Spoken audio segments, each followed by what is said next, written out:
The following is a production of Frank D. Freitas and the Internet Museum of Holography.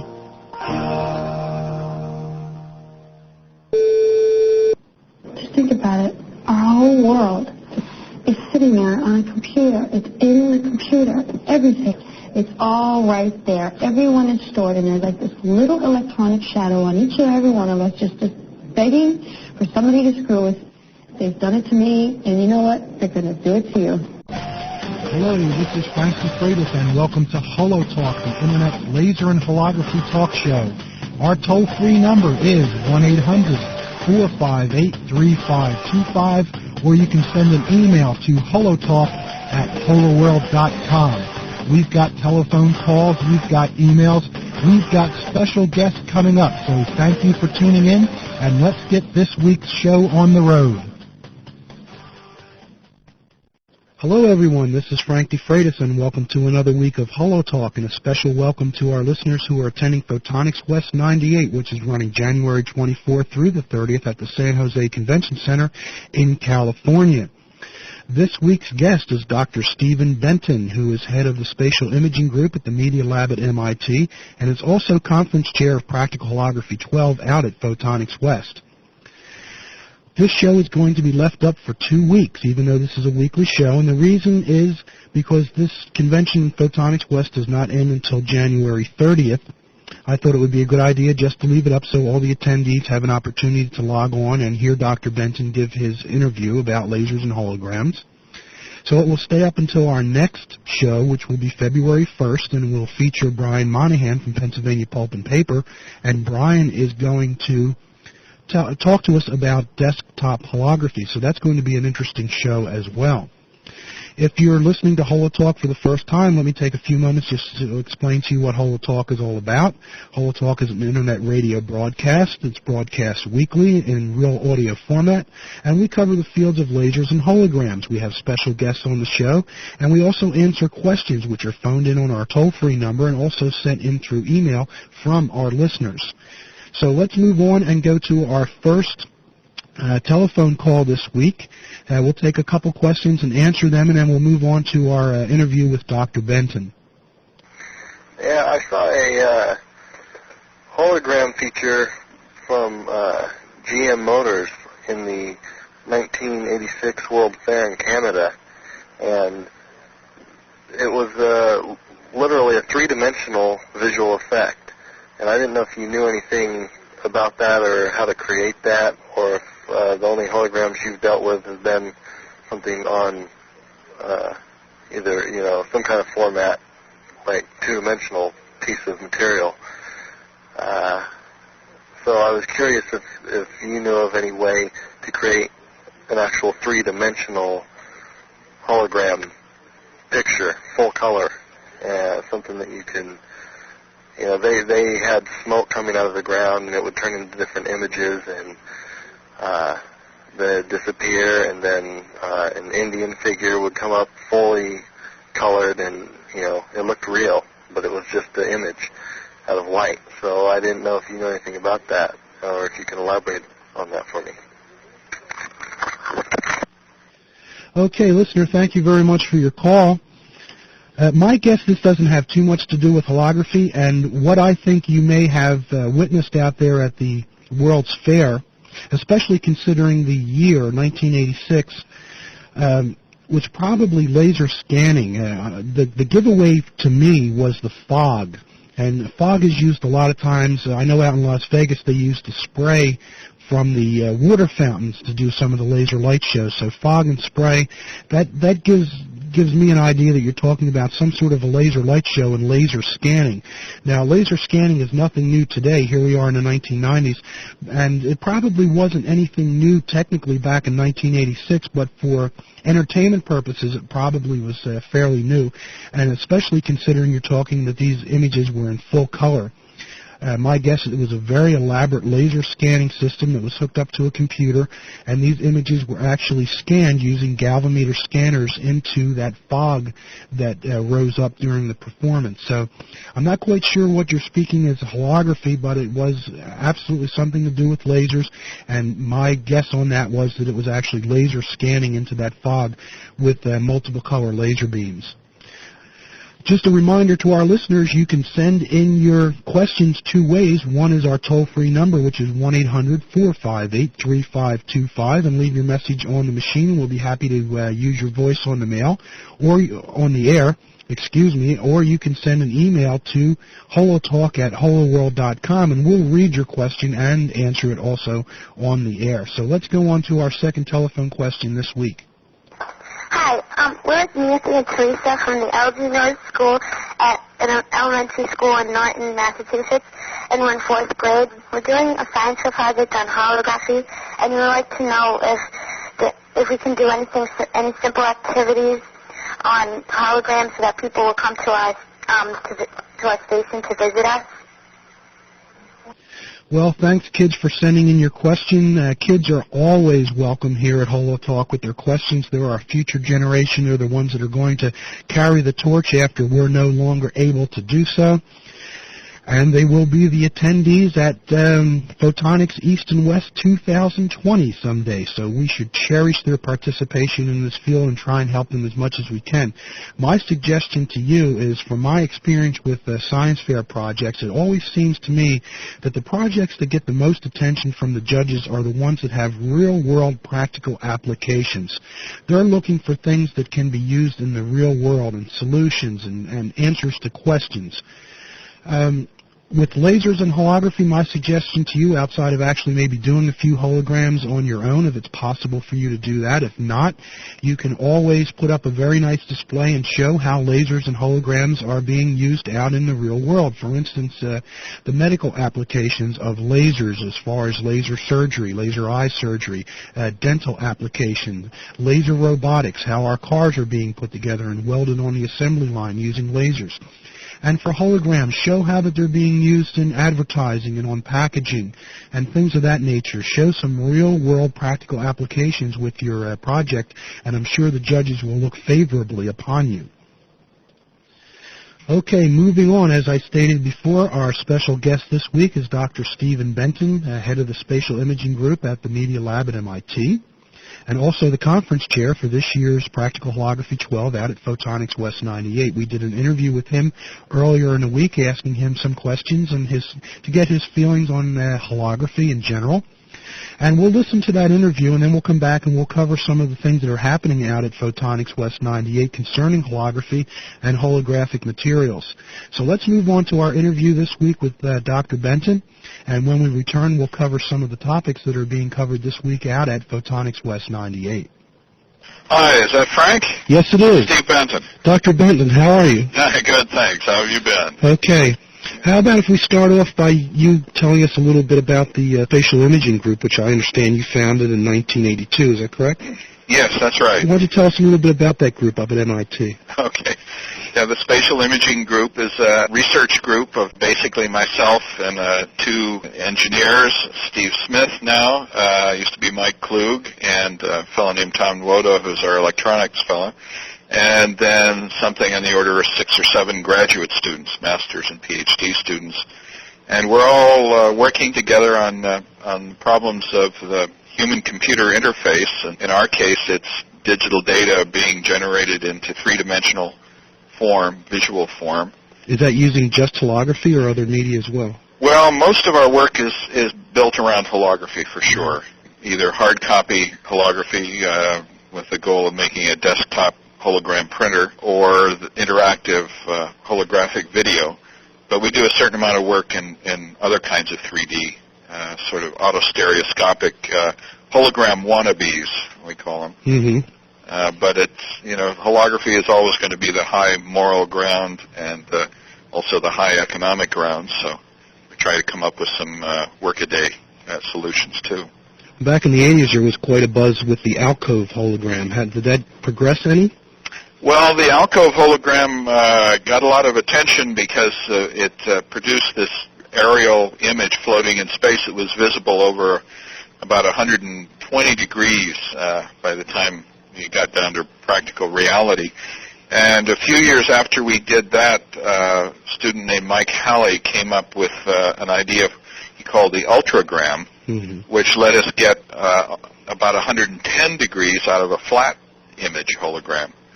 So the bother of doing the wraparound, alcove hologram didn't seem worthwhile, and so we've concentrated on flatograms in the meantime. I was on your website a little bit earlier this afternoon, and I noticed there was something written about a full parallax hologram. Is that something you're working on currently? Yeah, that's kind of interesting because there are some applications where you want to be able to look under and over the image, medical imaging and some of the design applications. We've specialized historically in horizontal parallax-only imaging, leveraging some of the insights from the rainbow hologram. Which you developed. Yes, right. In my previous life at Polaroid. But it turns out now that one of the slowest steps in the process has always been the computer rendering of the input imagery. And computers have speeded up enough now that it takes about as long to compute a full parallax image as it used to take to compute a horizontal parallax-only image 15 years ago. So we've done some preliminary work in full parallax hologram printing, yes. Well, I think the Internet has made the person on the street very well aware of compression technologies. How do compression technologies figure into this scheme with holography? Is it an important aspect? Well, certainly in holographic video, we're making these little holograms about 3 inches by 5 inches in size that take 36 megabytes each of raw hologram data. That's not very much, actually, is it? Well, it's not as much as it used to be. This audio file will take up more space than that when we're finished. Yeah. But it takes a while to pump 36 megabytes across from any place to any place, especially if you're trying to do 30 of them a second. Yes. So we've been looking at compression techniques. We've gotten up to about 32 to 1 with pretty visually lossless compression. That's techniques that are designed around the specific properties of diffractive images. Mark Lucenti, who graduated from here a couple of years ago, did a lot of work on what he called diffraction-specific computing or compression. And we're going to need that stuff if we try to ship holographic video images, moving images over any very long distances. But right now, most of the work in that line is more based around trying to improve the cosmetic quality of the images. Of course, once that information is delivered, the next thing that has to be looked at is the display technologies. Where are we with the display technologies for that much of resolution? Yeah, there are actually, we think of it in 3 steps. There's the origination, which is anytime you're dealing with a lot of data is laborious, the transmission and storage and display. It was actually the display that motivated our early work. As Joel, Colin, and I came up with an idea for making a single modulator capable of handling a whole holographic image by essentially time multiplexing it by a factor of almost 100. And so we were able to generate the first static images first, and then moving images, and recently the images are being recomputed fast enough to be truly interactive. That the response time is a few tenths of a second. And we have Photonics West, which is coming up January 24th to the 30th out in San Jose, California. And you are you're the conference chair of Practical Holography 12. That's right. And could you tell the listeners what some of the exciting new things they could see and learn about out at this conference? Well, I'd say... or is that putting the cart in front of the horse? Yeah. No, well, it's we always have a session on electroholography, which is the folks who are trying to make holograms with electrons, and we've got a pretty good turnout of papers from Russia, and for the first time we're getting some reasonable Russian participation, as well as the typical more historically consistent work coming from Japan as well as a little bit of work from the States. But it's a one-day meeting. We've tried to squeeze more papers into one day by doing what this year's innovation is a poster pop session, where there are about 30 papers that will be presented as. And that's on Tuesday. That's on, the session. It's the poster papers are on Tuesday, but on Monday, all those people give 5-minute overviews of their papers so that everybody can get a glimpse of all the posters, and then they can go and spend focus time with a dozen or so that are specific interest. Now, this electroholography with the computer-generated holograms, we're not speaking of coming up with computer-generated imaging and then actually creating a multiplex hologram from that. This is holograms that are being made directly from that computer data, right? That's right. These are all aimed at more or less direct interface, either computing the fringes and writing them on substrates on film, but not yet. I guess there's no separate section on holographic stereograms, but when there is, that's what they're focused on. Yeah. Okay. And actually, one of the speaking of things like multiplexes, though, one of the things I look forward to most is we've given a double time slot to Lloyd Cross, who agreed to give an invited talk on lasers, holograms, and rock and roll, which is essentially a narrative of the early days of the Multiplex Corporation, which is now the stuff of legend. Yeah. Very much San Francisco in the mid-'70s. I'm sure you have fond memories of that, too. Are you happy with the advances that holography has made over the years, looking back and where we are now? Well, or did you expect more? Yeah, I think it always goes in surges. And my theory has been that the years when there are lots and lots of holography meetings are really the years when there's very little happening in the labs, and vice versa. Things go quiet when the labs are intensive. And I think the labs have gotten a little quiet this year. There have been a lot of holography meetings recently, but if you look at it over a 5-year span, holography has, I think the promise of full color holography is finally coming to roost. There are materials available and lasers available that make it practical, and so it's we've been waiting a long time for that. But I think actually last year was the year that in the exhibition at Practical Holography that we started seeing full color results that looked like they could be of practical interest. It's hard to say what's hot this year. I think everybody is still in a state of shock, post AGFA, et cetera, and trying to figure out what to do about that. So. The Holography Working Group, I noticed there's a meeting that you're going to be having for that Tuesday, January 27th from 8 to 10 p.m. Could you tell us a little bit about the working group? The working group... Are you involved with that still? I pretty much handed that off to John Trout. It's just one less thing I have to worry about.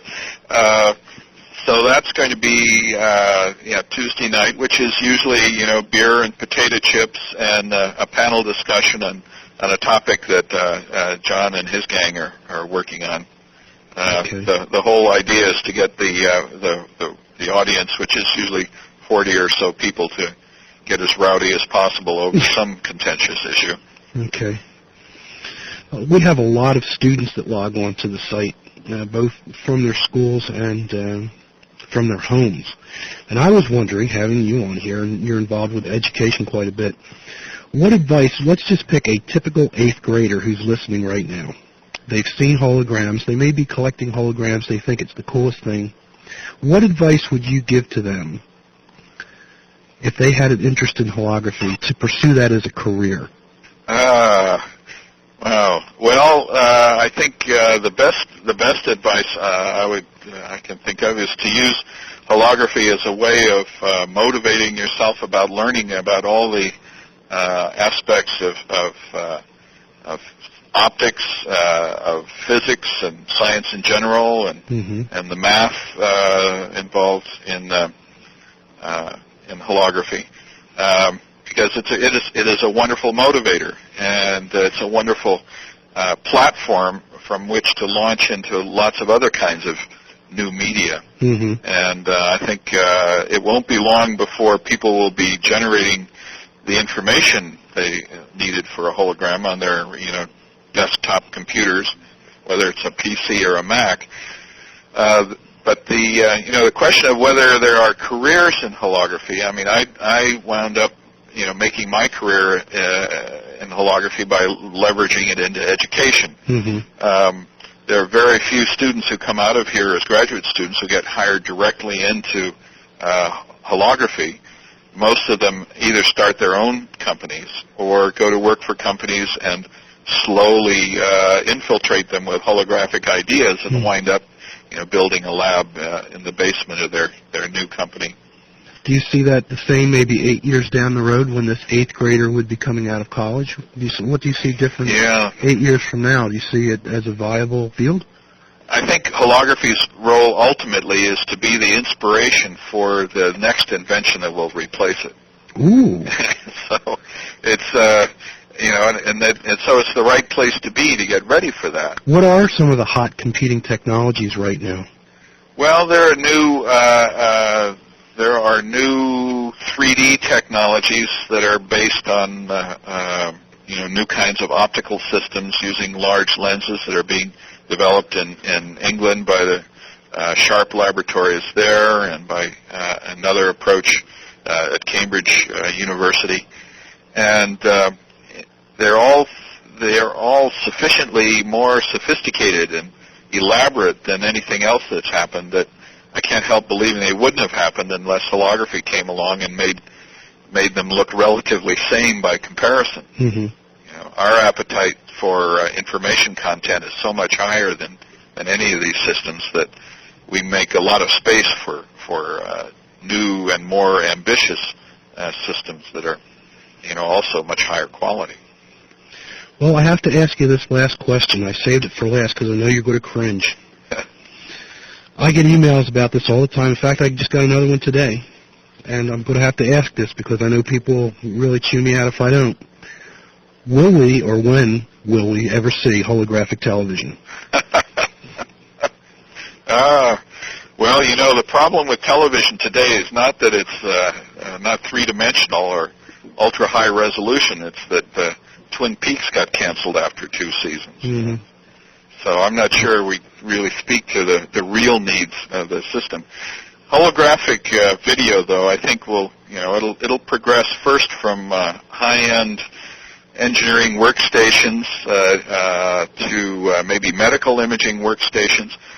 But I'm not actually optimistic that what we think of as holographic video will ever get to the home. I think one of these other inventions will fill the gap, because what they find is that people are simply not willing to spend enough money on their home TV receiver to cover the cost even of high-definition television. Yeah. So, I wish I could be more optimistic about that mass market, but I'm not sure we're well served by holographic television anyway. Well, I want to thank you for honestly answering the question. Sure. Also, folks, we're going to put up a link for the Media Lab so you can visit them on the World Wide Web as well, and also more information about the SPIE sponsored Photonics West 98. And there will also be a special proceedings volume that will deal just with holography. Is that correct? That's right. Actually, there'll be 2 volumes. There'll be the practical holography volume, and also John Trout's conference on holographic materials. Well, I should remind you that the Society for Imaging Science and Technology is a co-sponsor of this whole thing, the IST, alongside the SPIE. Okay.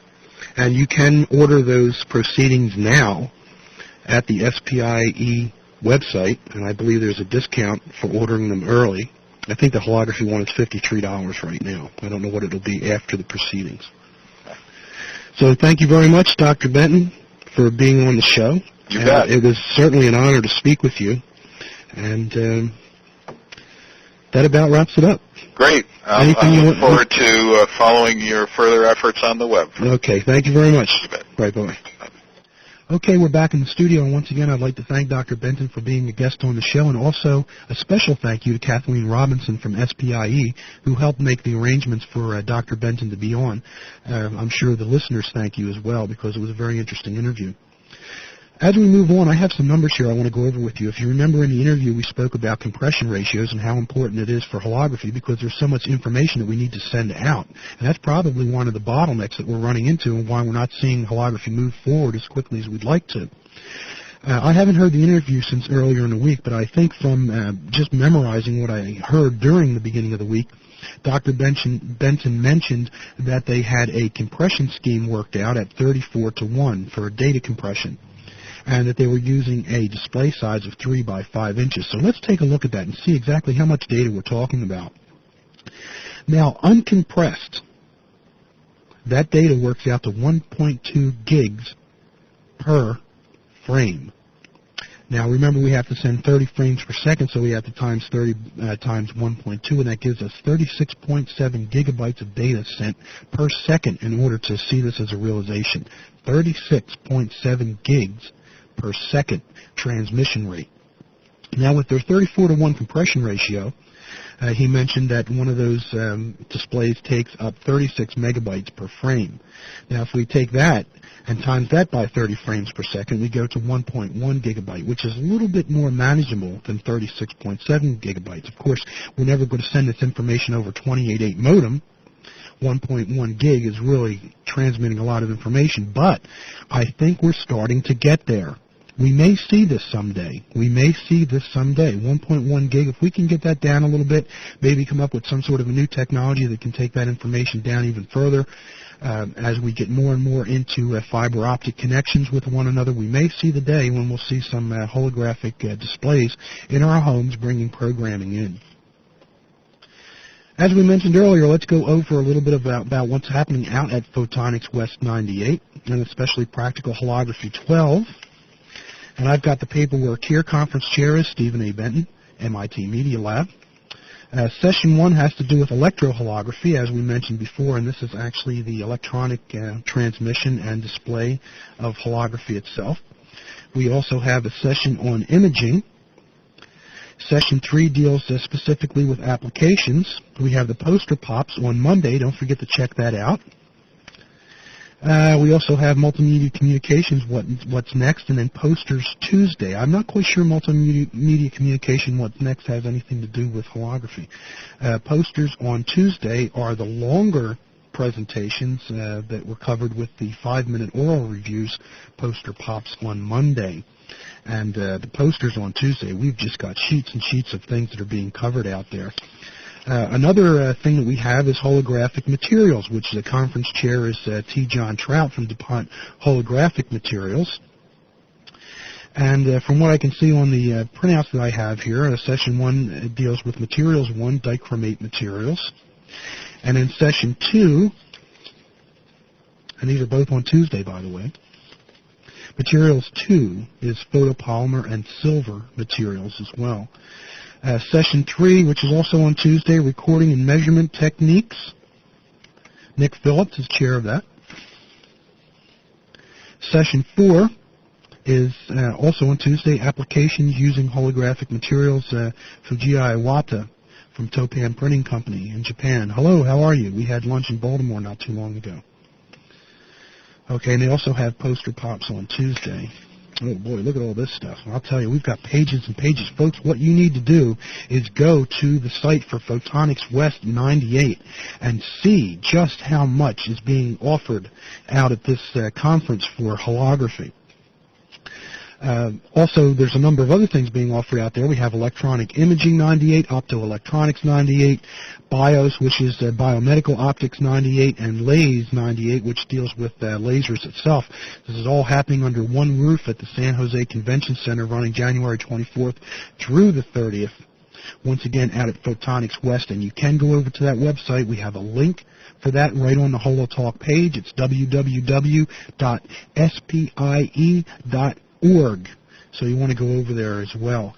And the Electronic Imaging Science and Technology session, I'd like to mention once again, is also being co-sponsored by the Society for Imaging Science and Technology, IS&T. And you also find a link for that on the Photonics West site, where you can visit their site as well. It's just a wonderful, wonderful week of laser and optics and holographic science and technology that's happening out in California. Okay, we may have time for a few more questions. We'll go to a couple email questions. This one's from Kurt. And Kurt writes, I got a really dumb question, but holograms are confusing me. Are holograms those three-dimensional things like in Star Wars, or are they those stickers like on the credit cards? Well, Kurt, holograms are actually a little bit of both, and probably even more. For one thing, the R2-D2 projection that you saw of Princess Leia in Star Wars was actually a special effect that was done through matte screening. But at the same time, it was a special effect to show what a holographic image would look like if it could be projected in space and just floating out in space. So that's hopefully someday what we will see with holography. The holograms on the credit cards are holograms, sure. But in order to see holograms truthfully, you have to actually go out to a holographic gallery or one of the shops and see some of the larger film and plate holograms, which can be a convention center in size. I mean, as far as several feet square. I mean, they're huge holograms with much, much depth to them. So both of these things are actually representative of holography, and it just goes to show just how wide a scope holography has as far as what it can do. It can put one of those little stickers on your credit cards that you can have as a security device, or it can produce a hologram that is huge through a pulsed laser system that can actually recreate the entire area of an entire room or laboratory on the other side of the holographic film or plate. So holography is a lot of things to a lot of different people. And get yourself out there and see some of the really neat holograms that are out there in the galleries and the shops to see just what a wide span holography has as far as what it's capable of doing. Our next question comes from Bill, and the question is, what was the first magazine to put a hologram on its cover? The first magazine, from what I believe historically, was the National Geographic cover in 1984, which contained a bald eagle hologram on its cover, which was produced by American Banknote Holographics. It's possible there may have been use of holography in printing before that. I know the Holography Handbook, when it first came out in the very early 80s, had a hologram inside the handbook. It wasn't on a cover, but it was a printing application. But as far as I can tell, the first magazine to put a hologram on its cover was the 1984 issue of National Geographic that had the American Eagle on the cover. Okay, we'll go for one more email question. This is from Joel. Joel writes, I am beginning holography and don't really know what kind of laser to get. What do you think the best, cheapest laser I could get would be? Also, do laser diodes work with holograms? I would go with a laser that's at least 5 milliwatts in power, and you can get those lasers from a number of different retailers that deal specifically with manufacturers' overruns and pulls from equipment that still have tens of thousands of hours of life left on the tube. So I would go that way. Go to the holography link page. You'll see a number of different links to laser suppliers that supply the education and hobbyist industry. No, laser diodes do not work with holograms in a practical application or a practical sense. You can use a laser diode to view a laser transmission hologram, but you cannot use a laser diode to make any of the holograms in a practical hobbyist setting. So that's my answer to that. You can find some very good deals with lasers, so don't go to one of those catalogs and spend top dollar for it if you're a hobbyist or an amateur. Go to one of the outlets that are selling these lasers of manufacturers' overruns, and you'll find that some of these laser tubes have lots of hours left on them. Okay, that about wraps it up, folks, for this week. Remember, this show is going to be up for 2 weeks. Our next guest will be Brian Monahan from Pennsylvania Pulp and Paper, who's going to talk to us about desktop holography. It's going to be a very interesting show. Tune in on February 1st. Our musical guest this week is Julie Moffett, and Julie is a performer out of the Harrisburg, Pennsylvania area. So after you're finished with the show, go over and tune in to Julie Moffett. You will need Real Audio 5.0 and a 28.8 connection to hear her performance. So once again, thank you very much for tuning in. Hello to everyone at Photonics West 98, and thank you also for being listeners to this week's show. And hopefully, I sent an email to Kathleen Robinson. It sounds like it may work, but I would like to take the equipment out to Photonics East when it comes over to the other side of the country here, and we can broadcast live from the convention floor, send up programs every night as far as the happenings of Photonics East. So we'll see how that works out. So once again, thank you very much for tuning in, and I'll see you in 2 weeks.